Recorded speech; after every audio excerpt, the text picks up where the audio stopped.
بسم اللہ الرحمن الرحیم۔ محترم ناظرین، السلام علیکم ورحمۃ اللہ وبرکاتہ۔ جامعۃ الاسلامیہ دارالعلوم دیوبند ہند سے جاری شدہ ایک اعلان پر اس وقت ہنگامہ بپا ہے۔ پہلے یہ اعلان سماعت فرمائیں، اس کے بعد اس پر دو مختلف تبصرے شیئر کیے جائیں گے۔ اعلان میں لکھا گیا ہے کہ طلباء عزیز کو مطلع کیا جاتا ہے کہ دارالعلوم دیوبند میں زیر تعلیم رہتے ہوئے دیگر کسی تعلیم یعنی انگلش وغیرہ کی اجازت نہیں ہوگی۔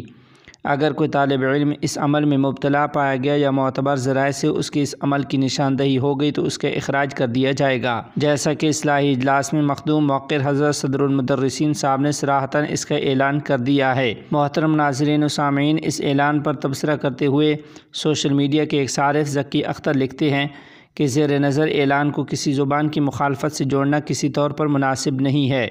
اگر یہی بات پیش نظر ہوتی تو دارالعلوم میں 2 سالہ انگلش زبان و ادب کا شعبہ نہ ہوتا۔ اعلان میں قانون نمبر 1 پر اس قدر واویلا مچانا اصل صورتحال سے ناواقفیت کا واضح ثبوت ہے۔ اگر کل کا مکمل بیانیہ پیش نظر ہوتا تو اس قدر غیر سنجیدہ اور بے بنیاد تنقید دیکھنے کو نہ ملتی۔ گزشتہ کال منعقد ہونے والے اصلاحی اجلاس میں جو لوگ شریک تھے انہیں مکمل تفصیلی بیانیے کے تناظر میں یہ بات بخوبی معلوم ہے کہ کس صورتحال کی بنیاد پر انتظامیہ نے اس قدر سخت رویہ اپنایا ہے۔ معاملہ کچھ یوں ہے کہ جو طلباء فارغ اوقات میں عصر کے بعد یا دوپہر میں انگلش ٹیوشن یا کمپیوٹر وغیرہ سیکھتے ہیں، گزشتہ کچھ دنوں سے ان پر کڑی نظر رکھی جا رہی تھی۔ ان کے مغرب اور عشاء کے بعد کی مصروفیات کا جائزہ لیا جا رہا تھا۔ نتیجہ کے طور پر جو باتیں سامنے آئیں وہ یہ تھیں کہ باہر ٹیوشن کرنے والے طلباء کی اکثریت مغرب اور عشاء کے بعد کے اوقات کو بجائے علمی مذاکرہ اور تکرار کے ٹیوشن میں دیے گئے اسباق میں مصروف رکھتے ہیں۔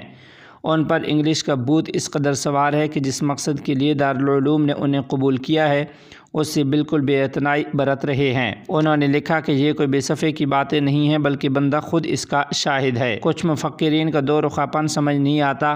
ایک طرف تو ان کا یہ شکوہ رہتا ہے کہ مدارس اچھے فضلاء تیار کرنے میں ناکام ثابت ہو رہے ہیں، اس کے لیے وہ مضبوط لائحہ عمل اپنانے کی تجاویز دے رہے ہوتے ہیں، اور جب ادارہ تعلیمی معیار کو مستحکم کرنے اور طلباء کے اندر تعلیمی انہماک پیدا کرنے کے لیے اس طرح کے قوانین وضع کرتا ہے تو یہی لوگ واویلا مچانا شروع کر دیتے ہیں۔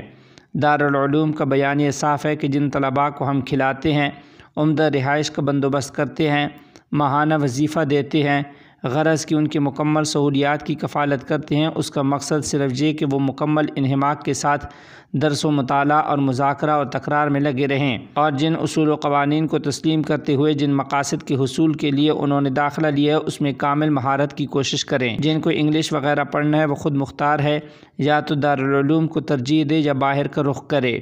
ہر ادارے کی اپنی نجی پالیسیز ہوتی ہیں جن کو وہ اپنے ادارہ کے اندر تعلیمی استحکام پیدا کرنے کے لیے لاگو کرتا ہے، جس پر حرف گیری کا کسی کو حق نہیں ہے۔ محترم ناظرین و سامعین، ادھر دوسری جانب مولانا یاسر ندیم الواجدی دامت برکاتہم العالیہ نے اس اعلان پر تبصرہ کرتے ہوئے لکھا ہے کہ قومی اور ملی اداروں کی اپنی اپنی پالیسیاں ہوتی ہیں، ان سے اتفاق اور اختلاف دونوں کیے جا سکتے ہیں۔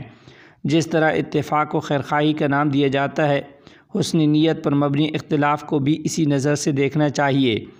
آگے بڑھنے سے پہلے میں اپنا تجربہ پیش کرنا چاہوں گا کہ دارالعلوم دیوبند میں داخلے سے پہلے میں نے تقریباً 2 سال محلہ قلعہ کے ایک استاد سے انگریزی سیکھی تھی۔ پھر سال سوم میں دارالعلوم دیوبند میں داخلہ ہوا۔ پہلا سال غیر سنجیدگی کا شکار رہا۔ اس دوران ایک کوچنگ سینٹر میں کچھ دن کمپیوٹر چلانا بھی سیکھا۔ یہ ان دنوں کی بات ہے جب درسگاہ سے باہر درسی اور غیر درسی دینی کتابوں کو ہاتھ لگانے کا خیال بھی نہیں آتا تھا۔ پھر اللہ کے فضل سے سال چہارم سے کچھ سنجیدگی پیدا ہوئی تو درسی و غیر درسی اوقات میں صرف مطالعہ اور تکرار وغیرہ پر ہی توجہ دی۔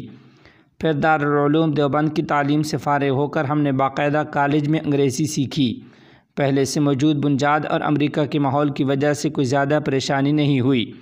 آج بھی بڑی تعداد ایسی ہے جو عالمیت کی نصاب سے فارغ ہو کر ملک کے مختلف اداروں میں جا کر انگریزی سیکھتی ہے اور اس زبان میں مہارت پیدا کرتی ہے۔ جب گزشتہ سال دارالعلوم دیوبند میں یہ اعلان کیا گیا کہ ادارے کے تحت طلباء 10ویں کلاس تک کی تعلیم حاصل کریں گے تو یہ حسرت ابھر آئی کہ یہ نظام ہمارے زمانے میں کیوں نہیں بنایا گیا تھا۔ حالانکہ عملی طور پر یہ نظام ابھی بھی موجود نہیں ہے، لیکن اس کی توقع ہے کہ جلدی مدارس میں یہ نظام نافذ العمل ہو جائے گا۔ میں یہ سمجھتا ہوں کہ درس نظامی سے پہلے طالب علم کو ہائی اسکول یا انٹر تک تعلیم حاصل کر لینی چاہیے اور پھر عالمیت کا نصاب شروع کرنا چاہیے۔ مجھے اس کی کمی آج تک محسوس ہوتی ہے۔ عالمیت و فاضلیت کا نصاب اگر سنجیدگی سے پڑھا جائے تو در حقیقت طالب علم کے پاس مزید کچھ کرنے کا وقت ہی نہیں بچتا۔ کالجوں اور یونیورسٹیوں میں بھی 6 سے 7 گھنٹے پر مشتمل لیکچرز نہیں ہوتے، لیکن مدارس میں ابتدائی درجات میں 6 اور وسطی درجات سے 7 گھنٹے روزانہ دروس ہوتے ہیں۔ اس کے بعد تکرار اور مطالعہ کے لیے وقت درکار ہے۔ ریسرچ کے مطابق ایک طالب علم اوسطاً 6 سے 7 گھنٹے ہی یومیہ تعلیم میں منہمک رہ پاتا ہے۔ لہٰذا درس نظامی کے جس کا بوجھ کالج اور یونیورسٹی کی تعلیم سے کہیں زیادہ ہے کے ساتھ اضافی کورس کرنا درس نظامی کا حق ادا کرنے میں یقیناً مخل ہوگا۔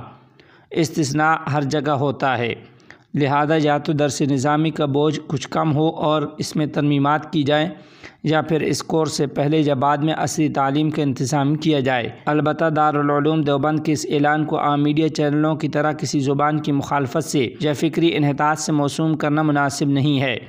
میں کتنے ہی انگریزی دانوں سے واقف ہوں جن کی فکر تحت الثریٰ میں ہے۔ یہ خالصتاً ایک انتظامی مسئلہ ہے اور اس کو اسی نظر سے دیکھنا چاہیے۔